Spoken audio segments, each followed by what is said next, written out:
the record of the matter of Gregory Martin, case 24PR00777, time and place set for a contested indefinite guardianship matter. I'll start by having the parties introduce themselves for the record, starting with the petitioner.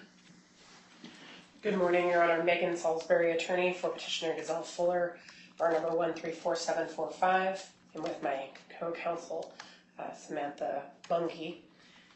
I let her tell you her bar number. 164707, Your Honor. Okay, good morning. Thank you. Good morning, Your Honor. And the respondent's attorney. Good morning, Your Honor. Nathan Rudolph, RUDOLPH, bar number 124419. I am the court-appointed attorney for the respondent, Gregory Martin. Good morning.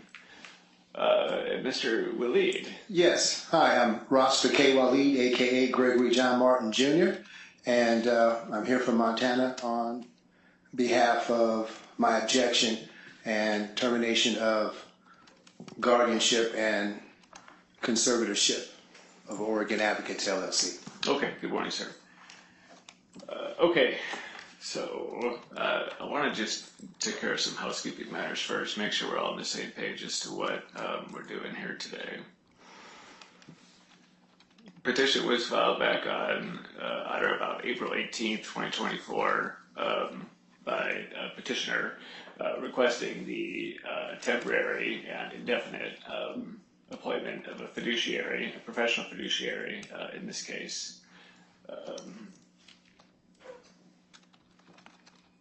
3 objections were filed in this case. I think 4. I think 2 were from the same party. One objector is you, Mr. Waleed, who's present here today. One objection was filed by respondent, Mr. Martin, though I think it was 2, but for purposes of understanding, there's another objector. I want to ask you, Mr. Rudolph, are you still objecting?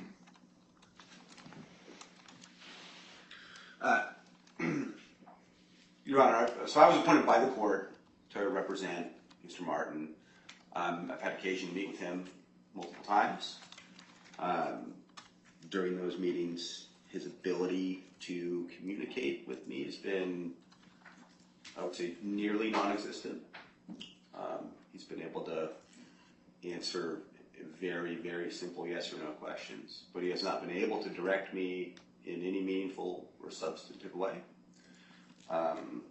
So I don't have an answer for you about his position with respect to the proceedings here today. His prior attorney did file an objection, and so, again, just as a preliminary matter, I just want to make sure who all is still objecting. What I'm hearing is those objections are now withdrawn, and you're moving forward with those today. The objections are in the record, and I have not been directed to withdraw. That were filed by another attorney, I understand. Okay, thank you, sir. All right. Then we have a third objector, Ms. Wilkes. Is Ms. Wilkes here today? Hi, Ms. Wilkes. I'm going to have you come up here. Mr. Waleed, you can stay seated where you're seated. Okay. You can move back over. Ms. Wilkes, I'm going to have you take a seat there. But Mr. Waleed, I'm going to have you move your stuff so that Ms. Wilkes can have some room. So you can use that table. But it looks like, is that your stuff, Ms. Wilkes? No, that's mine. I can move. Yeah, could you just take up half the table and give Ms. Wilkes the other half? Yes, I can. That'd be helpful.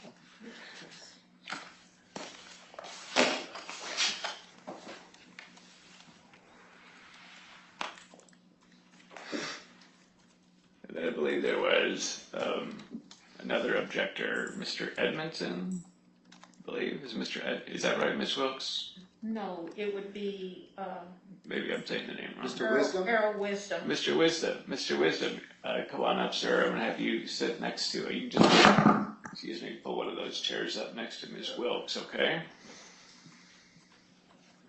Your Honor, I don't believe Mr. Wisdom actually filed an objection in this matter. Oh, okay. And the prior attorney, Mr. Doyle, was removed by the court as not really representing the interests of the protected person. So would you like to put that on record regarding the objections that he supposedly filed on his behalf? With respect to Mr. Wisdom. With respect to the protected person. He was removed. Oh, what are you talking about? Let's take care of this issue, then we'll come back. Certainly. Okay. A lot of moving parts here. Yes, there are. We're going to drill down Perfect. and Thank you. narrow in the issues. Just give me a few minutes to do so. Okay? Thank you. All right, Mr. Wisdom, can you go ahead and put your full name on the record for me? It's Earl Jack Wisdom. Mr. Wisdom, I'm trying to determine who all is objecting to I'm the... having trouble hearing her. Okay. We're going to give you a hearing device to help you hear, okay? It would help. Yeah. All right. Just 1 second. We'll get that to you. Occupational hazards. I understand. All right, this is on and ready to use. You'll just either hold it up to your ear or okay. Thank you. Okay, Mr. Wisdom, is that better? That's much better. All right, Mr. Wisdom, I understand that you have not actually filed a formal objection. I'm sure you have, is that accurate? It was supposed to have been filed along with Greg's attorney of record. Okay. I don't see a written objection filed by you. Okay? Okay. So if you had an attorney and that attorney didn't file something, then that's an issue you're going to have to take up with your attorney. But the time for filing objections has passed and expired. So you no longer are a party to this case with a formal objection. Am I missing something? That there's my review of the record is there's not a formal written objection on the record from Mr. Wisdom. Ms. Salisbury, would you agree with that? Yes, Your Honor. Okay. Mr. Willie. I disagree. I spoke with Mr. Doyle when I first heard that he was representing my father as well as Selena, and I was told from him directly that Earl and Selena both had a objection to the guardianship or temporary.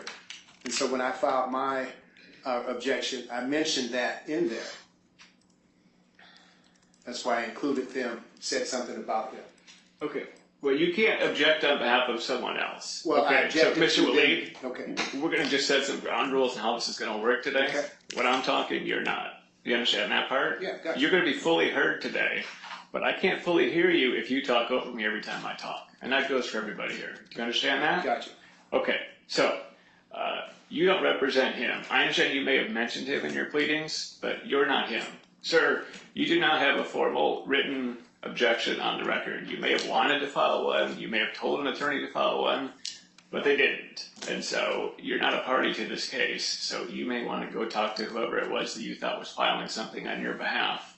But for today, you're free to stay and watch the proceedings, but you're not a party to the proceedings, okay? Okay. The only thing is, I thought it was filed because we found out that, I don't know if the fiduciaries or the attorneys, they put a lien on my property. No judgment, no nothing, but there's a lien on it. Also on Selena's properties, Okay. just out of the blue because they could. Well, I suggest that you contact an attorney and have a discussion with them to help you through those issues. But for purposes of what we're doing today, you're excused. You're not a party to this case. Of course, you're welcome to stay and watch the proceedings if you like, okay? As the second power of attorney for Greg, Again, for you to be a party in this case, there needs to be a written objection that's filed timely.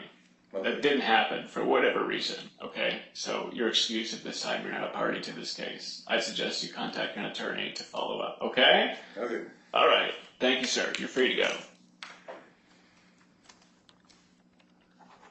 So, yep.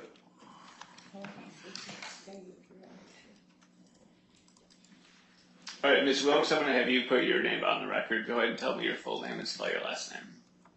Selena Wilkes, Wilkes. Okay, and you have filed a written objection in this matter. Are you still objecting today? Yes. Okay. So we have Mr. Waleed, we have Ms. Wilkes, and we have the respondent, Mr. Martin Sr. that have appropriate objections on the record, and we'll proceed with the hearing today. Next issue I want to take up is there was a notice of an appeal filed by Mr. Waleed.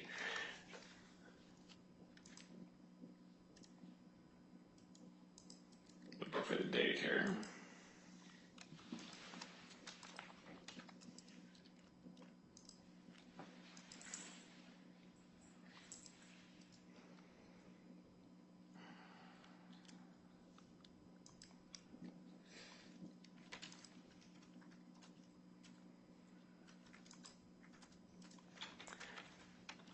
A notice of appeal was filed by Mr. Waleed on about August 21st, 2024. I had my clerk contact the Court of Appeals yesterday, clerk's office, and was informed that they had not yet received, sir, your notice of appeal. So, and I don't have any further updates about that this morning. So as I sit here today, there is no appeal pending. I have record that it was sent. I haven't looked to see if it was received, but it was sent certified mail, return receipt, actually overnight. Okay.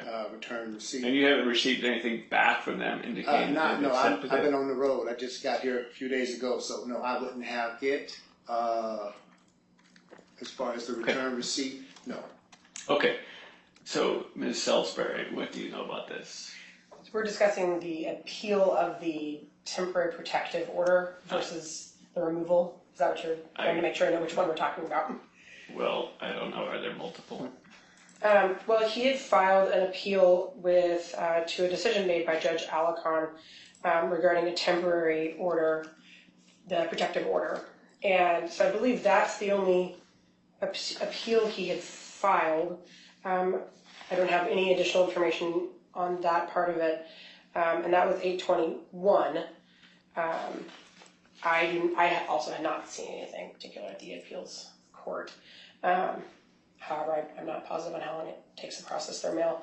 But that was only of one particular issue, and it was just of the temporary protective order that she had signed. Okay.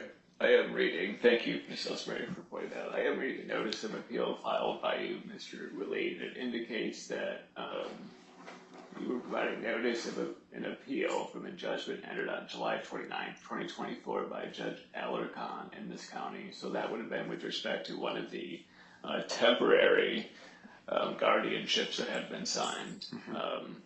Not with respect to the, there's nothing to appeal yet. With respect to the appointment or not of an indefinite guardian and conservator in this case. So, Ms. Salisbury, I think I understand your position to be, regardless of whether it's sitting in a mailbox over there or it's in the computer and we just don't know it from yesterday afternoon until today, it doesn't matter that that would not prevent the court from moving forward on the issue of whether or not an indefinite, some people would say permanent, an indefinite conservator and or guardian should be appointed in this case. Is that your position, Ms. Salisbury? That is, Your Honor. Okay, and Mr. Rudolph, do you have anything to add on that issue? No, Your Honor. All right. Mr. Waleed, do you have anything to add on that issue? I'm prepared to proceed today.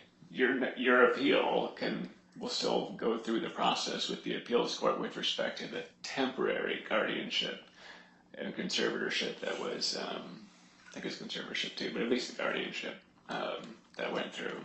So, do you have any questions about that? Yes. It was an order from Alarcon about a hearing that we just weren't invited to, weren't told about, and according to the case law, for the rules of local, we were supposed to be notified within 24 hours because this has been a contested case, and we were just felt out of the loop. We just recently received from records the full audio file, so we were able to review the July 29th hearing, and this just were things that were said on the record about my person, and that just was seen very unfair, especially since I didn't have an opportunity to be there. I had room to be noticed. I'm only 10 hours away, so I would have came down here for that. But there were some things in the order. The judge specifically asked the petitioner and their counsel to please, within 2 business days, send notice of this order to us, and we didn't receive that, and that's some of the issues. All right. Thank you, Mr. Willey, for giving me some context there. So that issue is not before the court Gotcha. today. That's now with the Court of Appeals, should they accept your appeal, and you can, you'll be moving forward with that process with the Court of Appeals. The issue that is before the court today is whether or not there should be an indefinite guardianship and conservatorship that should move forward. Okay? You understand the difference? No, we're right on the same page. Okay, all right. Ms. Salisbury. I'm just wondering if the court could circle back to the objection that was done by the protected person. So our position was the attorney, Mr. Doyle, which has now been referenced as multiple times to be Selena and Mr. Wilkes, Ms. Wilkes and Mr. Wisdom's attorney, as well as the attorney for the protected person, was definitely one of the reasons why he was removed by Judge Henry in this matter.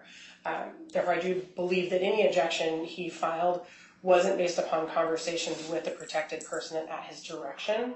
And we certainly will present evidence today regarding the mental state or lack of capacity that the protected person had at the time that those were issued.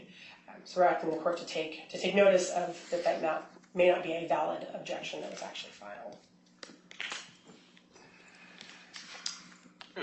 Not entirely sure what you're asking me to do, but I think what you're telling me is you intend to present evidence in your case as to why that objection should not be considered. Or are you asking me to make a pretrial ruling with respect to a pretrial motion? Well, I guess I would like to make a motion that we stricken those two objections. Okay, so let's take that issue up first. So I'm going to start with you, Ms. Salisbury. We're still on preliminary matters, so we haven't started the hearing or trial yet. Okay, and I understand, Ms. Wilkes, you're raising your hand, and we're going to get to you. Okay? Thank you. All right. But before we move any further, I think I'm going to have, let's see, Ms. Wilkes and Mr. Waleed, and I'm sorry, remind me of your name. Giselle Fuller. Ms. Fuller. Is Ms. Foshback here? She is. Hi, Ms. Foshback. Okay. I'm going to have both of you stand up. I'm going to put you under oath just because of the thing, so that sometimes there gets to be this mishmash of things said here versus later, and I just want to make sure that part's done. Their witnesses will be put on, attorneys don't get put under oath, but their witnesses will be put under oath just like you. Okay, but because you're not attorneys, I'm going to put you under oath right now. Go ahead. So please stand and raise your right hand. Under the penalty of perjury, do you solemnly swear or affirm that the testimony you're about to give in this case shall be the truth, the whole truth, and nothing but the truth? I do. Thank you. Please be seated. And for the record, I will need you to state and spell your name. So if we want to start over here, if we want to start here. For the record, I'm Rasta K. Waleed, a.k.a. Gregory John Martin Jr. For the record, Selena Wilkes, Wilkes. Okay, thank you both. And then, ma'am, if you're called as a witness, then you'll get put under oath at that time. All right. Now, we're going to take up pretrial motions. Mr. Rudolph, like you want to say something too. I'll start with you. I guess since you're closest to me, any pretrial motions? Well, Judge, I do want to address the issue of the objection. So what I'm looking at... Well, I want to hear a pretrial motion with respect to me not considering the objection. So it sounds like you want to tag on to that. So why don't I start with Ms. Salisbury? Well, I think I might be able to clear this up. Okay, go ahead. So I'm looking at the objection that was filed, dated May 13th, 2024, by Kelly Michael Doyle. If that is the only objection that was purportedly filed on behalf of the respondent, it doesn't appear to actually be filed on behalf of the respondent. The document itself states that Attorney Kelly Michael Doyle objects. It goes on to say that he has not been able to contact his client at the time that he filed it. So if that is what we're viewing as an objection filed by the respondent, it does not appear to me that it actually was filed on behalf of the respondent. It looks like it was filed by Kelly Michael Doyle on his own behalf. All right, give me a second here. Thank you, Mr. Riddle. Just trying to pull up the right objection here.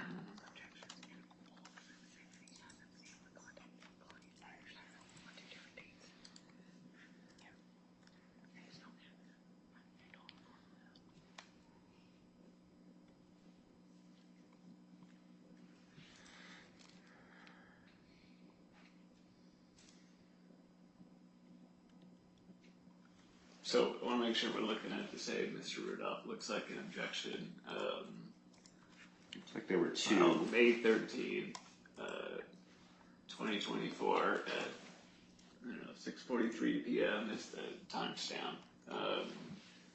Indicates attorney Kelly Michael Doyle hereby objects Mr. Martin came into my office on September 29, 2023, et cetera, et cetera. Is that the one you're referring to? Yes. Okay. All right. So, thank you, Mr. I'm going to hear from Ms. Salisbury because that tags on to what her pretrial motion is. And so if you could take me through your pretrial motion, which I think is a motion to, as to whether or not a proper objection has been filed on behalf of the respondent in this matter. So go ahead. Correct, Your Honor. At this point, in reading the two objections that were filed by Mr. Doyle, it did not appear that he was actually representing the protected person or having a conversation with the protected person to represent that person's interest in filing the objection itself. And then later on, he was then removed as attorney for a protected person due to conflict of interest with regard to Ms. Wilkes, Mr. Wisdom, and the protected person. Therefore, I do not believe a proper objection was actually filed by the respondent in this matter, and therefore the objection itself should be stricken. Mr. Doyle is not here to present on his objection, and I do not believe we should continue as an objection. Mr. Rudolph, do you have anything to add to your previous argument that tags on an argument with respect to her pretrial motion? Your Honor, I'm not joining the motion. I'm not asking for it to be stricken. What I'm saying is that Kelly Michael Doyle filed this on his own behalf, which he's entitled to do, but he's not present here today. And so I don't think Your Honor should consider his objection. He states in the objection that he didn't even speak with the client that he purported to represent. So I do not believe that my client could have instructed him to do that because he states clearly that he didn't even communicate. Okay. All right. Mr. Willey, I'll check in with you. So the only narrow issue is right now they're saying, hey, Judge, I don't even really want you to hear evidence on, it's your dad, right? Yes. On your dad objecting because I don't think your dad, for the reasons they've stated, that I should be considering that today. So that's separate and apart from your objection. But do you have anything with respect to their belief that I shouldn't even be considering your dad's objection? I think alleged objection, I should say. yes. I think that his objection. He was his attorney before he even came into this particular issue. I see from the record that this petition was kind of strictly. It was kind of sabotaged, even though Mr. Doyle was in conflict of interest later on in the proceedings. He clearly represented my father. I see my father's signature, which was barely visible on the documents to sign up with Mr. Doyle as counsel, as well as there were other things that were included in that record that leads to other individuals stealing property from my father that are not on this record.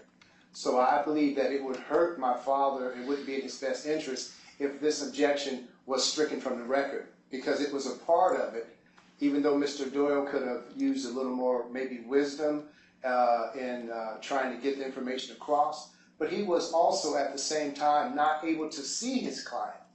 My father, from my own view, was his location, where he was standing, where he would have been, it was skewed so to say, from the record. We didn't know. So I believe Mr. Doyle's real intentions were, he filed objection, but he believed at that time that they were all working together, him and the power of attorneys and my father. This was before any real allegations came up, and later on, information that was important as far as my father's being represented. Later, it was clearly on a few telephone calls with the court that I was able to see that there was a conflict of interest later. But in the beginning, I believe his filings, his objections were centered based on factual information. Okay. And thank you. Thank you, Mr. Willie. Ms. Wilkes, do you have any information that you'd like to Yes, share Your on Honor. this narrow issue? Go ahead. I would like to correct the records of the statement Mrs. Salivary made on the conflict of interest. We never hired or signed a retainer with Mr. Doyle. Mr. Doyle led us to believe that since we were on record as power of attorneys, that we were to appear in court. And I didn't know at the last hearing that I could have had the opportunity to speak with the judge to let him know that we were hiring our own attorneys and we never retained Mr. Doyle as our attorneys to represent us on this case. Okay. So All right. I would like to Thank you. that to be a part of the record. So with respect to your motion, Ms. Salisbury, I'm going to deny your motion at this time. Well, I certainly understand what you were saying and what Mr. Rudolph was just adding in terms of context as the information that he has. I do find it a bit odd that he does state in his motion that he wasn't able to have a conversation with his client. However, I understand that his client was not able to speak. I think at that time he already had been, I think in March, I want to say, as I understand from the pleadings, he wasn't able to converse after that. But,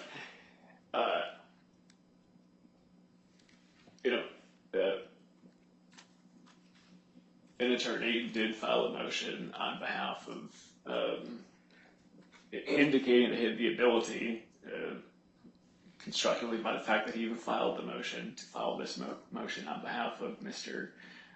Martin, the respondent in this case. And so I'm going to allow that objection to continue. For purposes of this hearing, whether or not he should have or shouldn't have, or how that relationship existed, I think that's a matter for an organization outside of this courtroom. But I'm going to overrule your motion is denied at this time. So do you have any other pretrial motions?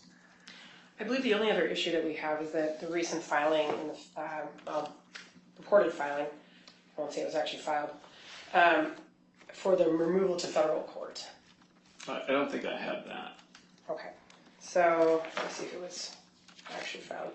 We received an email from Mr. Waleed stating with a notice that he was removing this action to federal court. I do see in the record it doesn't appear that this notice was actually filed with the court, nor according to Pacer was it actually filed with the federal court. So I just wanted to clear up that issue before we All right, thank continue. you, Ms. Salisbury. Mr. Waleed, Ms. Salisbury has indicated that nothing officially has been filed with the court, and I don't see anything in Odyssey. No, it wasn't. It was not, John. That perhaps this was a discussion that's happening, so maybe you could fill me in on that. This was a discussion. There were some issues, and I spoke with my counsel who's working on some federal cases that we'll talk about too. The issue was for me to be able to bring just a forward complaint. This particular hearing was supposed to go forward like it was today, and my counsel gave me information to let this go forward. There is a reputable judge on the case, which happens to be you, and to let this go forward. Okay, so you're not making a motion today in this case that I hear a pretrial motion in this case be removed to federal court. Is that true? It was stopped in its tracks. Okay. Yeah. So that issue is resolved. Ms. Salisbury, any further pretrial motions? No, Your Honor. Okay. Mr. Rudolph, any pretrial motions? No, no. Mr. Waleed, any pretrial motions that we haven't already discussed? Yes. My issue was from the beginning on April 18th. It just happened to be my birthday. I got a call from Giselle Fuller concerning my father. I was really happy because I haven't heard from my father in like 2 or 3 years, so it was a breath of fresh air, and thank Mrs. Fuller for that phone call. However, I asked on that call about service, knowing that I have a contract with my father for the last 33 years that doesn't come in effect until he became incapacitated. So he was able to choose and pick from his Oregon selections of power of attorneys, etc. And I was never not only received that, but upon further investigation, we discovered that Oregon Advocates LLC, when they approached the court and they filed the petition to the court, that they were on administrative dissolution from the Secretary of State, and I'd like to, for the record, give ORS 63.6-7, and it's effective dissolution. And at that time, when they filed this petition, this emergency petition, they were not supposed to do that. According to the Oregon state law for LLCs, they were out of business for 8 months. Okay, And so I think what I'm hearing from you, Mr. Williams, just trying to make sure we have enough time for everybody today. Gotcha. I think what I'm hearing is you're making a pretrial motion requesting that the court not consider, making a motion to dismiss the petition from Ms. Salisbury's case because the fiduciary they're wanting to appoint was not in fact part of the Oregon Advocates LLC. Am I saying it right? Yes, you're saying it very okay. right. So I'm going to reserve ruling on Okay. that motion. In fact, I'm Okay. not going to entertain that motion right Gotcha. now. Because I think that's something you bring up during your case during the Okay. trial, not Gotcha. something we do beforehand. Okay. Thank So you. you're free to during Thank your case indicate why you think a certain person should not be appointed, and that would be something you'd bring up during your case. Okay. Correct. Anything else that needs to be dealt with before we start the case, Mr. Willie, from you. Some of us have parking. We came in at 8. Is there room for a break somewhere so we can There will be do a another break. couple There will hours? be a break in a little bit. Okay. Just wanted to and say during that. that time, you can go work Yeah. on the parking. But Okay. we're scheduled to be here all day, I'm everyone fine. received notice you're here all day. So Yeah, I'm fine. prepare for that when you're parking. Yeah. Okay, Ms. Wilkes, is there anything that we need to deal with as a pre-trial matter? No, Your Honor. Okay. I can care with him. All right, thank you then. All right, now we're going to move to the case itself. If you are here or expect to be or possibly may be a witness to this case, I'm going to ask that you wait outside. We do that because I want to make sure that the court hears evidence from people who are influenced by other things they hear in the courtroom, right? So very normal for witnesses to wait outside in the courtroom. I realize it's kind of boring out there, and it can be a long wait, but I'm going to exclude witnesses at this time, which means if you think you're going to be a witness or you might be a witness, you have to wait outside. All right. Ms. Hochback's not going to be a witness. Just want to make sure. Not yet. Just want to make sure you saw that. Okay. All right. So, I think now we are ready. I did not receive a memo from any party. Is that accurate? That's correct, Your Honor. Okay, so to make sure that one didn't slip past me in Odyssey sometimes with the computers not working. All right, we're going to start with opening statements. Mr. Willie, do you want to say something? Yeah, what was the memo for? Oh, I didn't get one. Oh. But typically, I mean, oftentimes when cases go to trial, attorneys usually, but anybody, will file a document that's essentially like a letter, my words, that says, hey, judge, this isn't evidence, but here's just a highlight of what we think we're going to be telling you about tomorrow. Because we know you got a bunch of cases. Yeah. And so I want you to get your mind right on our case. Then I have a memo. Okay, but Yes, you sir. haven't filed it with the court? I have filed it with the court Okay, when did you file it? this morning before session was started. Okay, well, that's kind of late. So, Okay. Okay. Now, so I can't read it right now, but anything that's in there, you can talk about during your case, so long Gotcha. as it's otherwise allowed by the rules. Thank Okay. you. Thank you. All right. So with that, we're going to do opening statements. Now, here's the thing: opening statements should be 2 or 3 minutes. They're not evidence. All it is you telling me, hey, judge, here's the top few things I'm going to be telling you about in this case, and I want you to be paying attention to. It's not telling me your entire case, because you're going to tell me your entire case in a little bit, right? All right, Ms. Salisbury. Good morning, Your Honor. Again, Attorney Salisbury here on behalf of the petitioner, Ms. Gazelle Fuller. She is a professional fiduciary who works throughout the state of Oregon. In this case today, we'll be talking about whether or not Mr. Martin Sr. needs to have a permanent guardianship and conservator, which comes down to whether or not he has capacity to make his own decisions and whether or not he is able to do so in a safe way. We'll also be talking about the suitability of the recommended and proposed professional fiduciaries, both Jackie Fosbeck and Gazelle Fuller. And we will also be discussing why they are the only appropriate people to be serving in this matter versus other people that have filed things. So those are, in short, that is essentially what we are going to be presenting. Okay, Mr. Rural, thank you. I'll waive an open statement. Okay, thank you, sir. All right, Mr. Willie, go ahead. Thank you. I'd like to thank Oregon Advocates LLC and the two fiduciaries. I was at a state and a place in my life where I was missing my father. We worked very good together for 40 years as electrical contractors. I have a son who's an electrical contractor who's just not here. He's working up in Seattle. But we haven't seen my father since October 2019 when he came to Montana.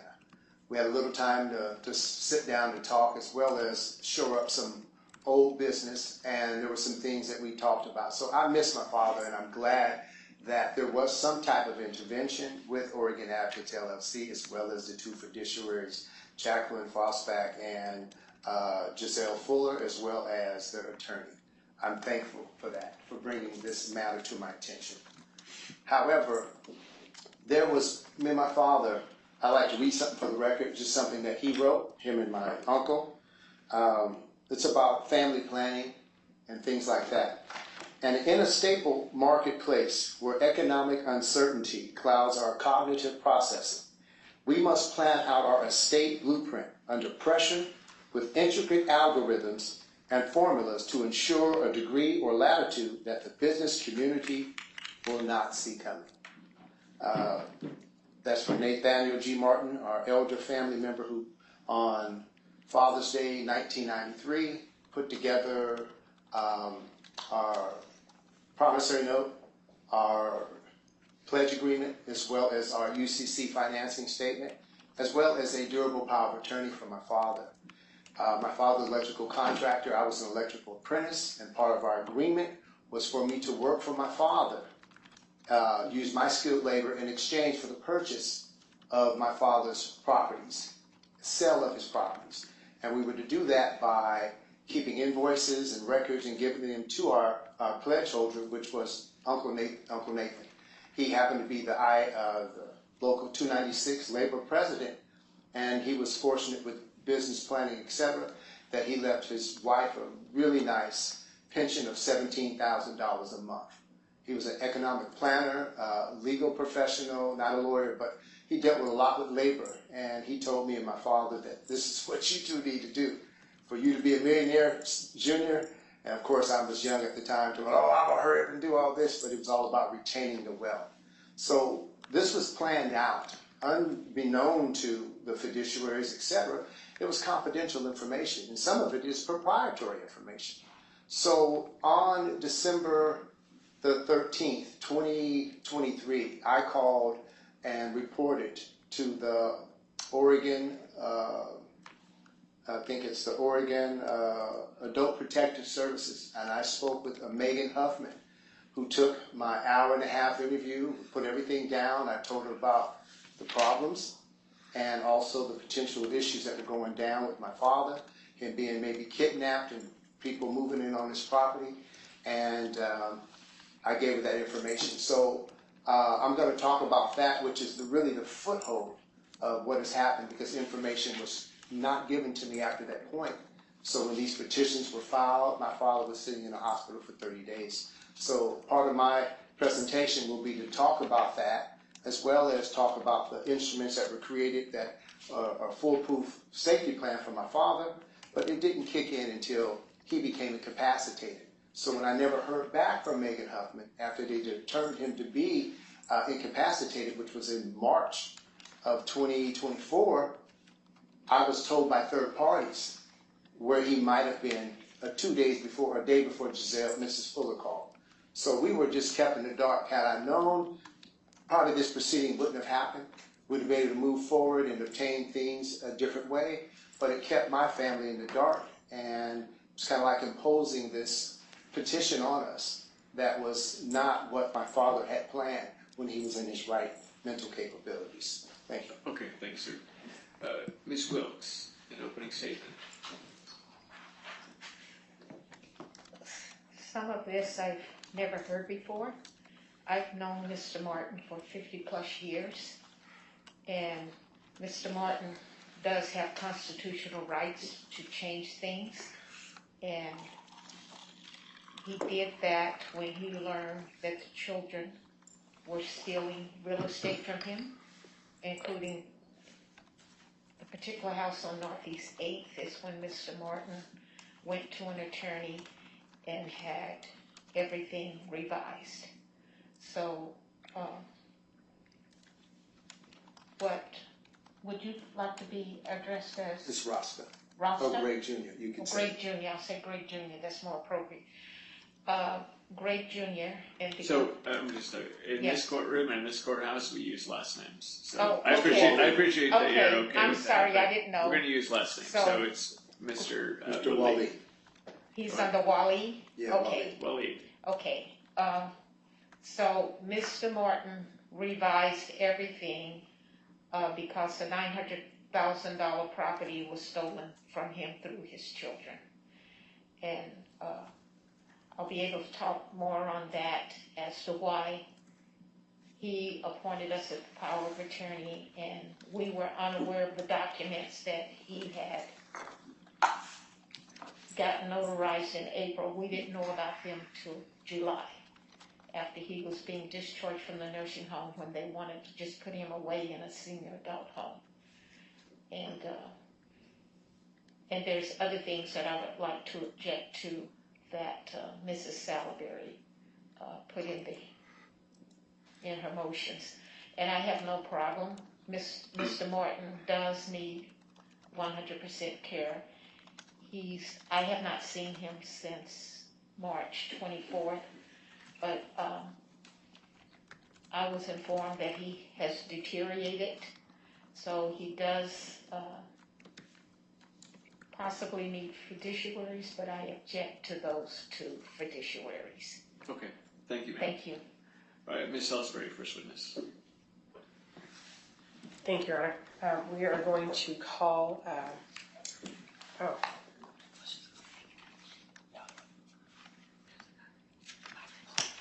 Jessica Lawrence from the VA. Okay.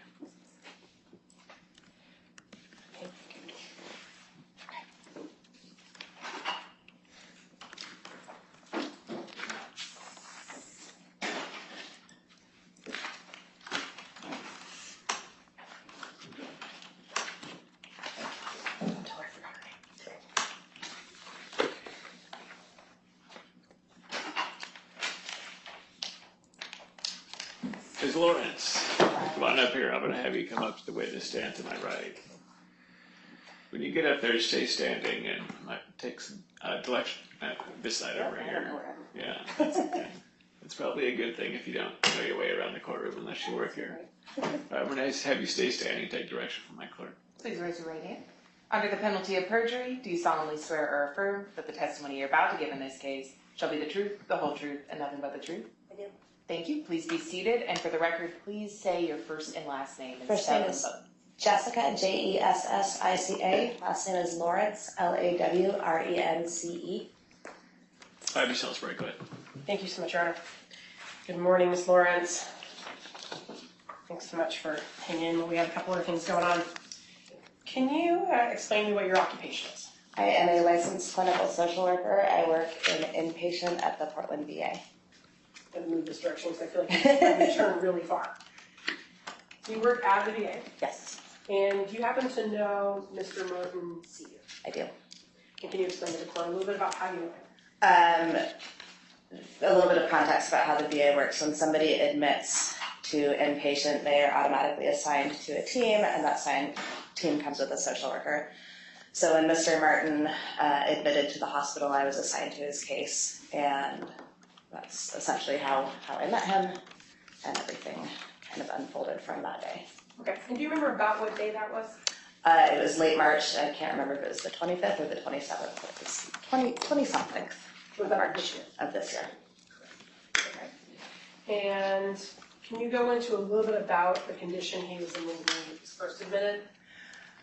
When he came into the hospital, from my understanding, he required total care. So that means he was bedbound, he was not able to ambulate independently. My understanding is that he needed to be fed,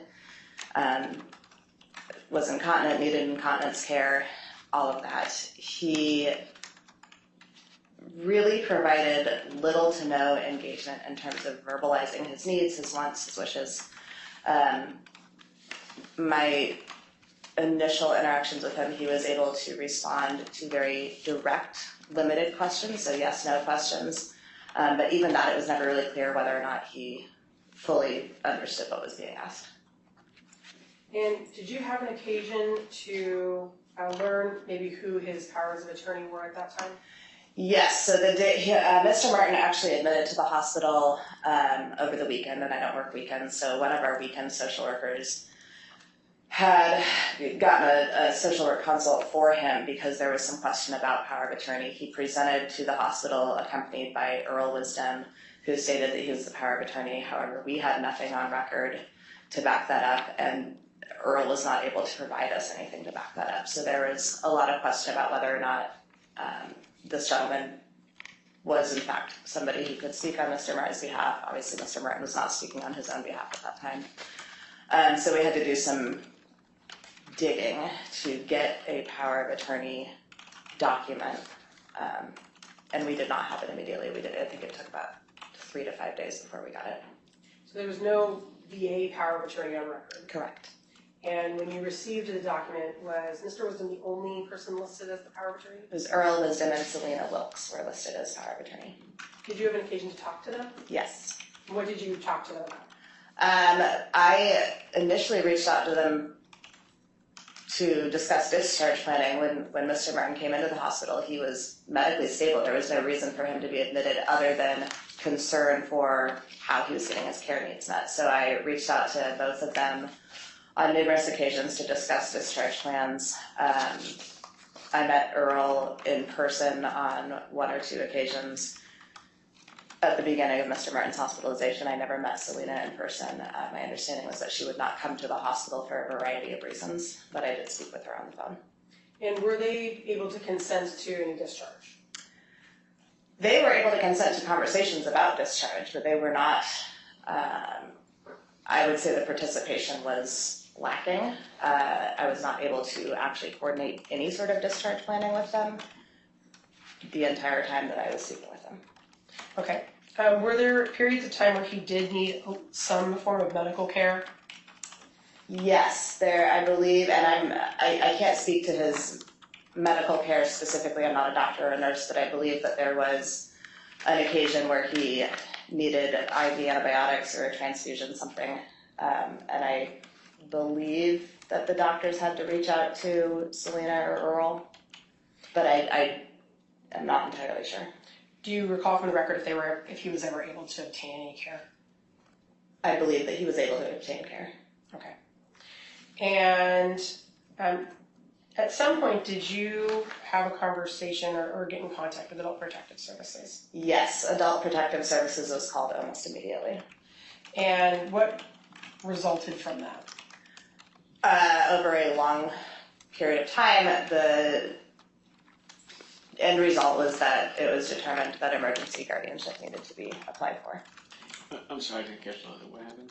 I'm sorry? What was that last emergency one? Guardianship needed to be applied for.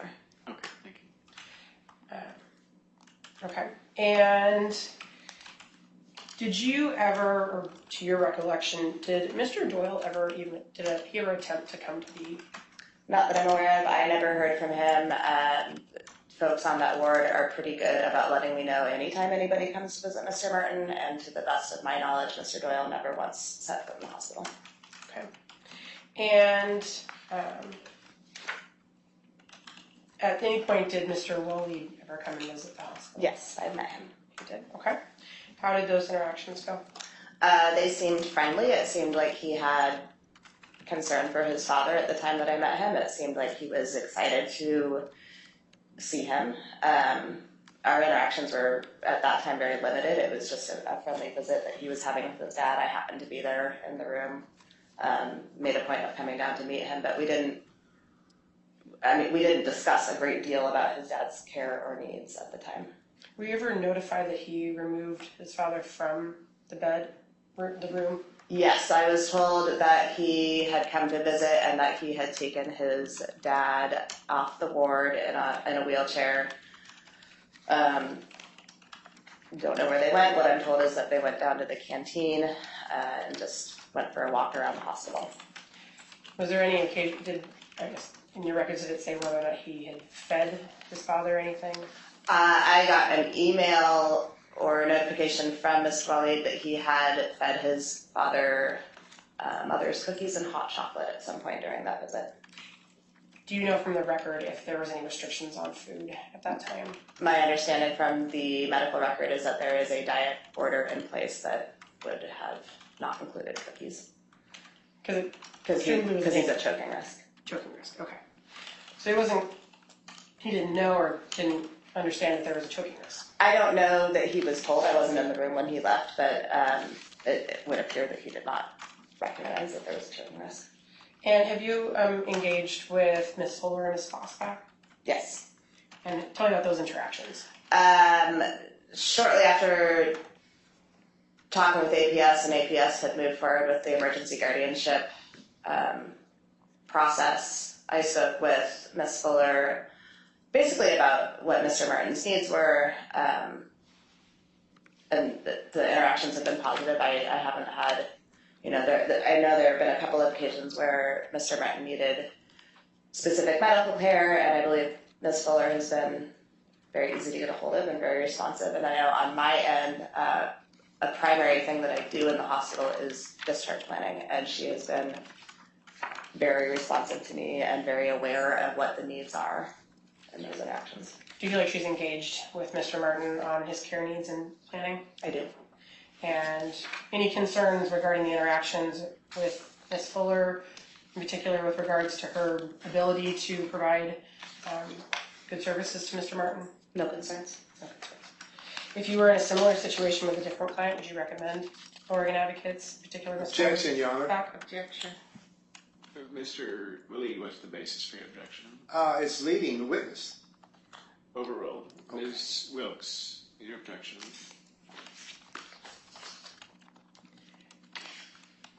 I'll say it again. Ms. Wilkes, what's your objection? She hasn't known the respondent that period of time to actually determine his capabilities. Okay, overruled. I think it goes to weight, not admissibility. Go ahead. Thank you, Your Honor. So I'll ask again. So, okay. I wouldn't necessarily be able to recommend specifically from the VA from my position, but if somebody asked me whether or not I had had a positive experience with them, I would say yes. Thank you. Okay. And do you, I guess, what is Mr. Martin's condition today? I haven't seen him today. I saw him yesterday. He is still bedbound. He is still providing limited engagement, barely responding verbally, if at all, and continues to need total care. Okay. Do you believe that he is still in need for a permanent guardian and conservator? I do. And just so I run through some specific things, do you believe he understands information that you give to him? It's really hard to tell. It's really unclear. It's difficult to assess for capacity when somebody does not respond in any way. My feeling is that he understands some of what is happening. I don't think he understands the complexity of the situation. Sure. Do you think he understands his medical conditions? No. Do you think he could seek health care if he needed to? No. Do you think he could provide for his own food? No. Do Do you think he could provide for his own shelter? No. Clothing? No. Personal hygiene issues? No. Do you think without a guardian, he's at a serious risk for failing again? Absolutely. Do you believe without a permanent guardian, it would be likely he could ultimately pass away more quickly than normal? Absolutely. Okay. Do you think he has the capacity to pay his own bills? I do not. Do you think he has the capacity to collect payments from those? Objection, Your Honor. What's your basis? It's leading the witness, my father can't even process paying a bill. How could she know what he could do if she's just the medical, not the financial part of anything? Okay, that's not a legal question. That's Okay. not a leading question, so Okay. the objector's overruled. One thing, I'll just point out education here. Oftentimes, opposing parties are going to hear from witnesses, and you're going to hear things that you're going to be like, I disagree with that, or maybe even to the extreme, that's not even true, right? Happens every day, every courtroom across the country. That's not a basis to object. That's not true. So I just let people know that our lawyers to just keep in mind what you do is that when it's your turn for your case, then you can respond to whatever it is that they had to say, or you're going to get an opportunity very soon to ask cross-examination questions, right? To follow up on those things. But just in general, everyone's going to hear things from people that are going to be like, I don't think that's right, or I don't think that's true. That's not a legal basis to object. There are other reasons to object anyway, but that objection that you just made, that's overruled. So you can, I believe you're finishing a question, as I recall. Thank you, Aaron. Do you believe that he has the capacity to collect payments for money that's due to him? I do not. Do you think he would know how to file or pay taxes? I do not. Do you think he would know how to deal with a real estate contract? I do not. And do you think he'd be able to apply for, let's say, Medicaid benefits on his own? No. Would he be able to respond to VA questions about his benefits of the VA? No.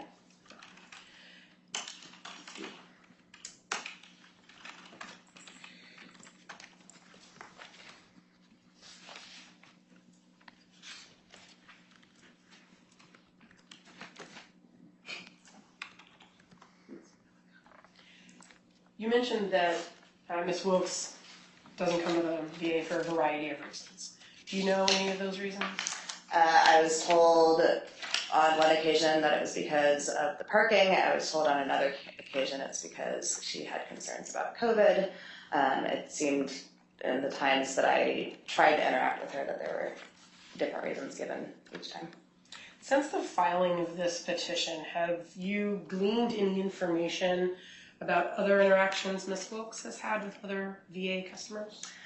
I can't speak to the specifics of the case, but I am aware that there was another case in which Ms. Wilkes was named as POA for a veteran, and that there were some significant concerns there as well.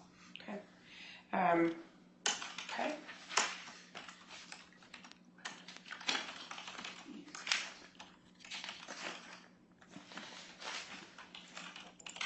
When contacted by the VA regarding care for Mr. Martin, did you ever hear from Ms. Wilkes consenting to medical?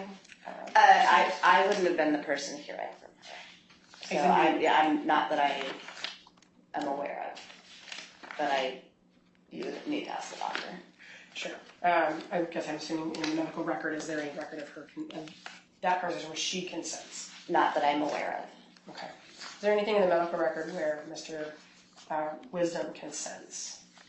I believe so, but again, I without seeing the notes, I wouldn't be able to. Okay.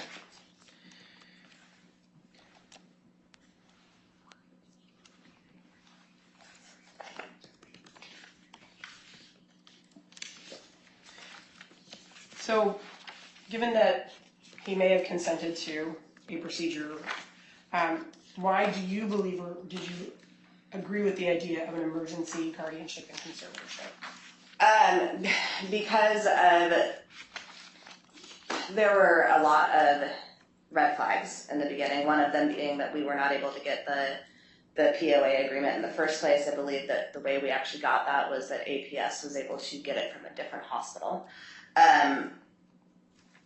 In all of my interactions with both Ms. Wilkes and Mr. Wisdom, there seemed to be a very limited understanding of the patient's needs, of the various processes for discharging and the variety of care that can be provided.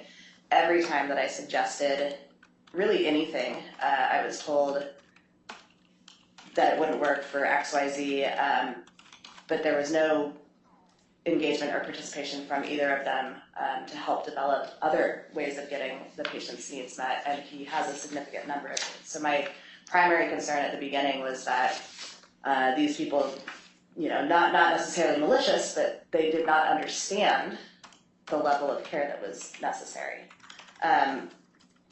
As things moved forward, I came to understand that there were other potentially financial reasons for their participation or lack of participation.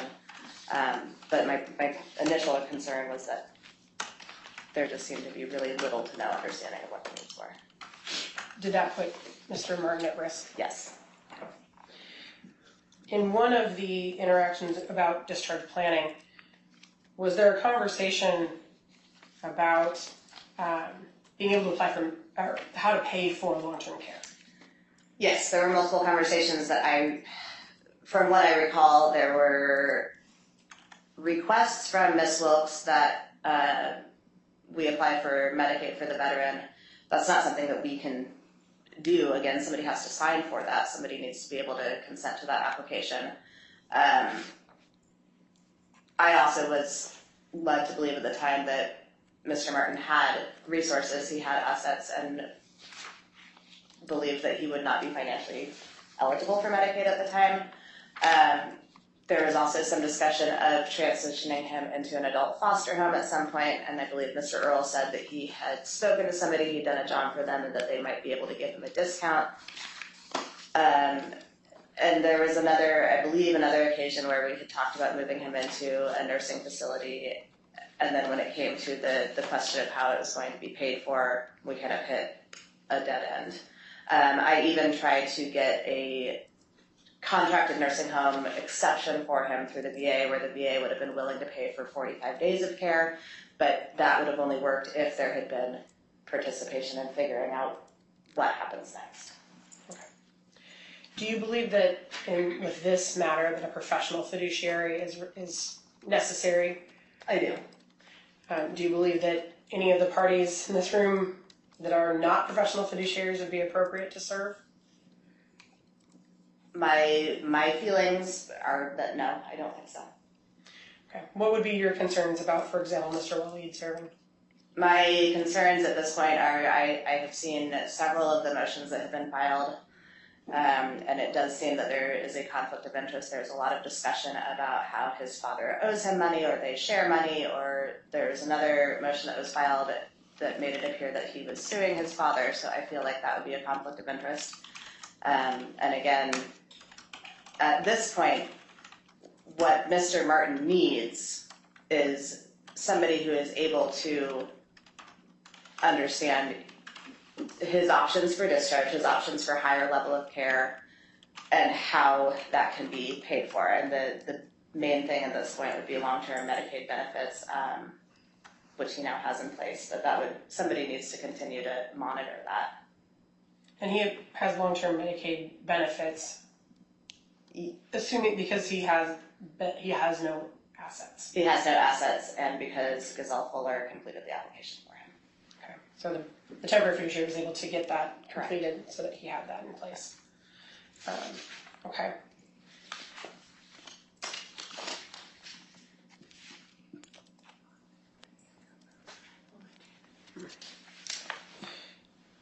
Do you believe that a move out of, let's say, Oregon to a different state would be in the best interest of Mr. Martin?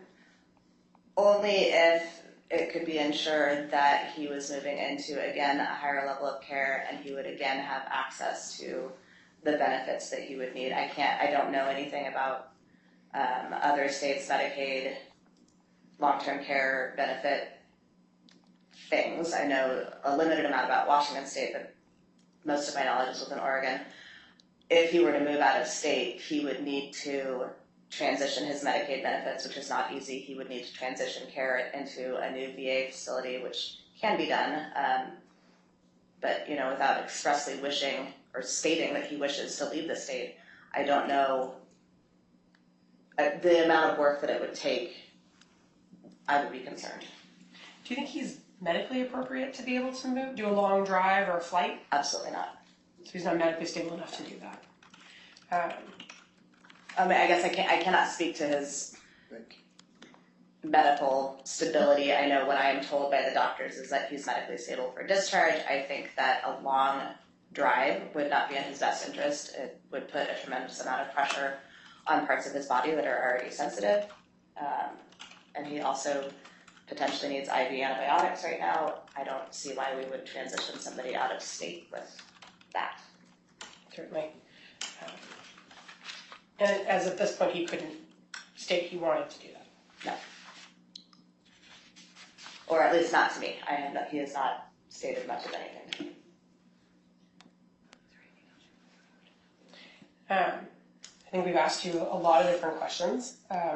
Is there anything else you think it's important for the judge to know about Mr. Martin in this matter? Just that this poor man has been in the hospital since late March with no true medical reason for admission. In my career, I have never seen a case like this. I think I can speak on behalf of a lot of VA employees when I say that this is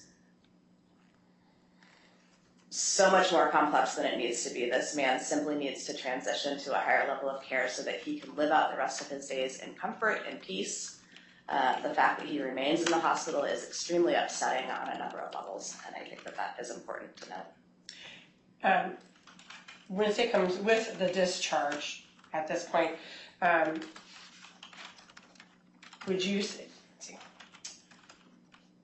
the move for him to go to a different facility, a long-term care facility, do you see any issues with the length that this has taken in order to kind of move that along for him?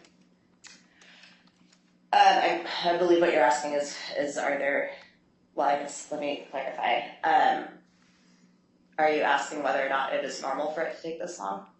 Or? No, I'm wondering if it's detrimental for. We do know from research that the longer somebody remains in the hospital, the more likely they are to get other infections, other medical things can happen to them. There's this kind of misconception that the hospital is the safest place to be. There are lots of reasons that a hospital is unsafe. There are lots of reasons that it would be in Mr. Martin's best interest, both physically and emotionally, to discharge from the hospital. Nobody wants to live in a hospital long term. He's been there for months. So not only is it potentially detrimental to his physical health, it is certainly detrimental to his mental health. Ms. Fuller's been assisting in those discharge plans, and I believe that, is the delay at this point just waiting on a final order? The delay at this point is just waiting on final order for guardianship and transitioning him. Anything you want the court to know about the proposed professional fiduciaries that we haven't covered? I don't think so. Just my interactions with her have been very professional, very timely, and she's very responsive to the needs. Okay. And I guess one of my last questions, at any point has anybody been denied access to Mr. Martin? Yes, so Mr. Martin is under what is called a HIPAA order, and that is for his safety. Essentially what a HIPAA order is at the VA, it says that anybody who is coming to visit or ask for information needs to go through the guardian. Mr. Martin's HIPAA order is kind of wonky in that the order states that immediate family, so son and daughters, can come to visit him, but that if other people come to visit him or come asking questions, they need to be directed to the temporary guardian. And just to confirm, Mr. Doyle never made any of those attempts to... Not that I am aware of. Okay. Was there one period of time where there was non-VA staff, medical staff that came into the facility in order to perform a test on Mr. Martin? There was, again, this happened on a weekend. I was not there, but my understanding is that somebody came in, and I don't know their background, but somebody came in a lab coat to perform a DNA test on Mr. Martin. At the time frame that happened, did Mr. Martin have capacity to agree to? Not in my opinion. Okay. And do you know who ordered that test? I believe that Mr. Welly did. Okay. And that was not a test that the VA needed? No. Okay. And who decided to put in place the HIPAA order? Gazelle. And that wasn't the VA deciding that that was what needed to happen? No, this was a discussion about how to protect his safety and make sure that he had the privacy that he deserves and needs. And so when I spoke with Gazelle Fuller about it, she had said I think the order made sense. But it was not something that we directed. Okay. Has Mr. Wally ever been denied the ability to see his father? Not that I'm aware of. I believe he's probably had to explain to folks at the nursing station who he is. He may have had to go through Gazelle Fuller to get the room number. His room number is not on the roster. You can't just go into the ward and find him. You do need to ask. Okay. And have the daughters been able to see him? As far as I'm aware. So has anybody really been denied the ability to see him that's come and asked? Some visitors who nobody knew who they were or what their affiliation was were directed to call Gazelle Fuller, but nobody has been strictly denied as far as I'm aware. Did they give a name of where they were from? Not one that I remember. It was not a name that I had ever heard. Was it a business? I believe so. Okay. And you don't remember the name of the business? Objection, Your Honor. Basis? Leading the witness. She clearly stated that she didn't know. And then she threw in business as if they're building on something. This thing. Next question. Okay. And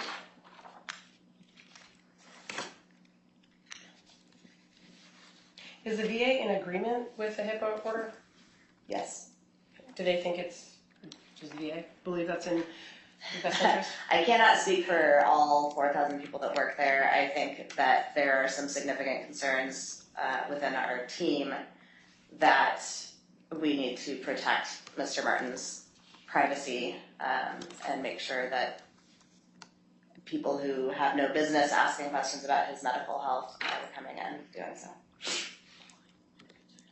Why were there concerns that you talked to Ms. Fuller about the HIPAA order? There were some concerns, and I don't, it's difficult to say the basis for this. There were some concerns that Selena Wilkes or Earl Wisdom or any other person involved in this case might take him off ward, and that we wouldn't be able to find him again. And the reason that that was significant is because there are such big concerns about his safety and how he's getting his needs met. So if he were taken out of the hospital with no follow-up care or no clear plans of how his needs were going to be met, I would be obligated to contact APS again.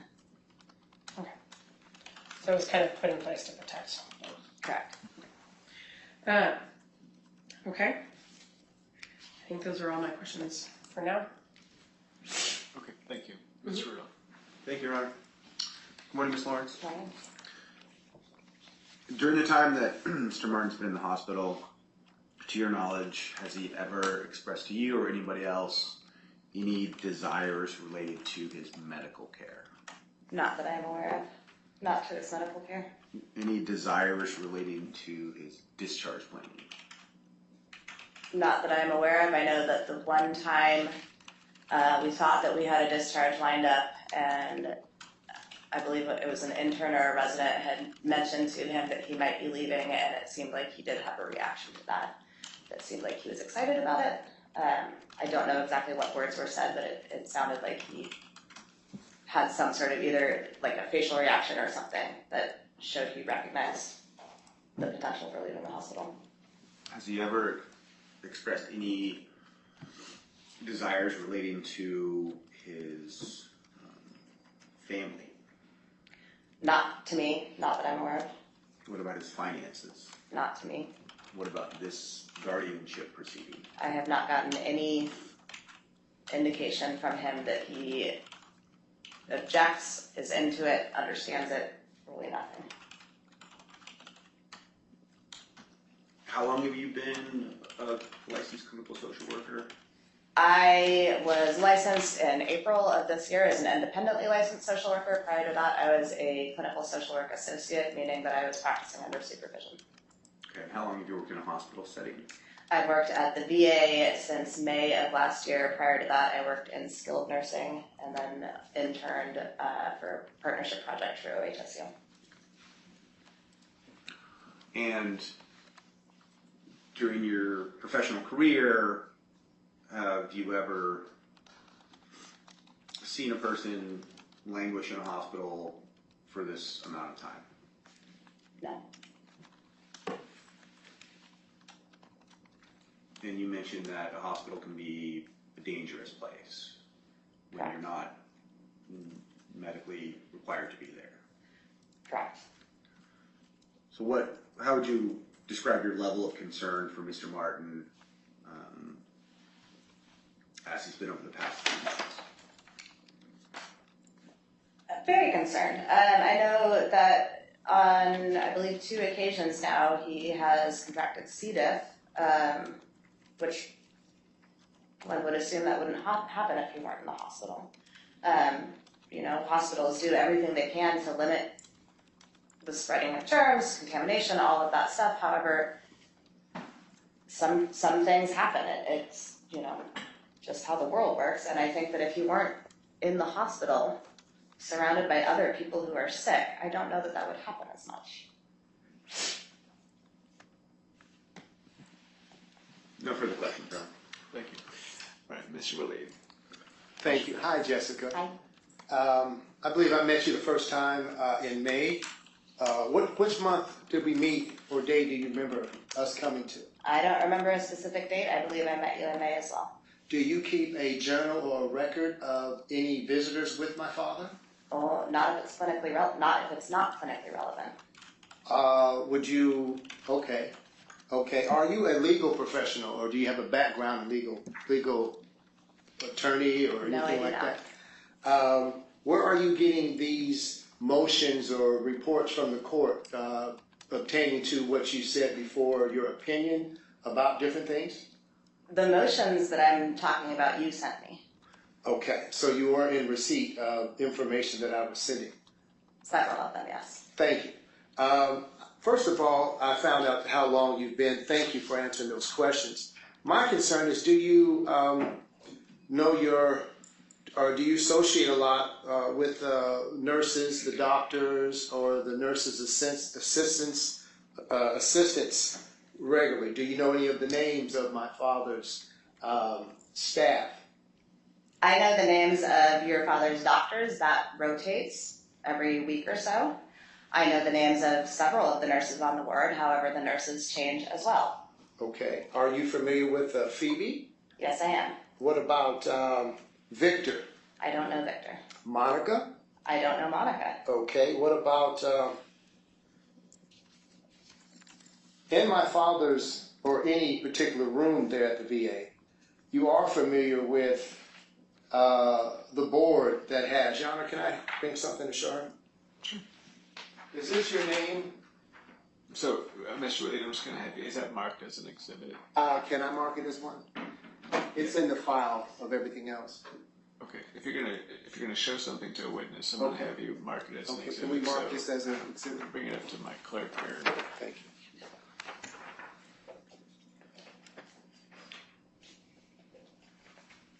We'll mark it, and then I'll take up your. All right, so What number should? So they're going to be petitioners 1 through whatever. Ms. Rudolph's case is going to be respondent 1 through whatever. This is going to be objector Mr. Waleed. So we're going to do O, W for Waleed, and he's going to be A through Z. So this will be O, W, A.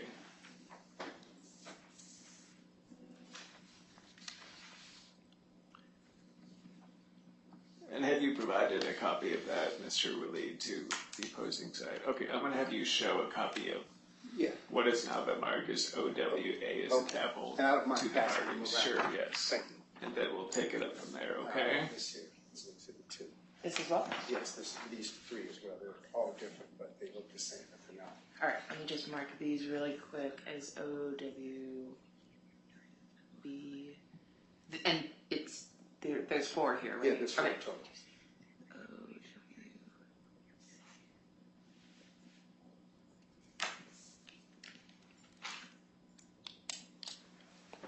So I think what we're gonna do, I think this is a good time, Mr. Waleed, we're gonna take our morning break. Okay. Okay, my clerk needs a break and everyone could use a break.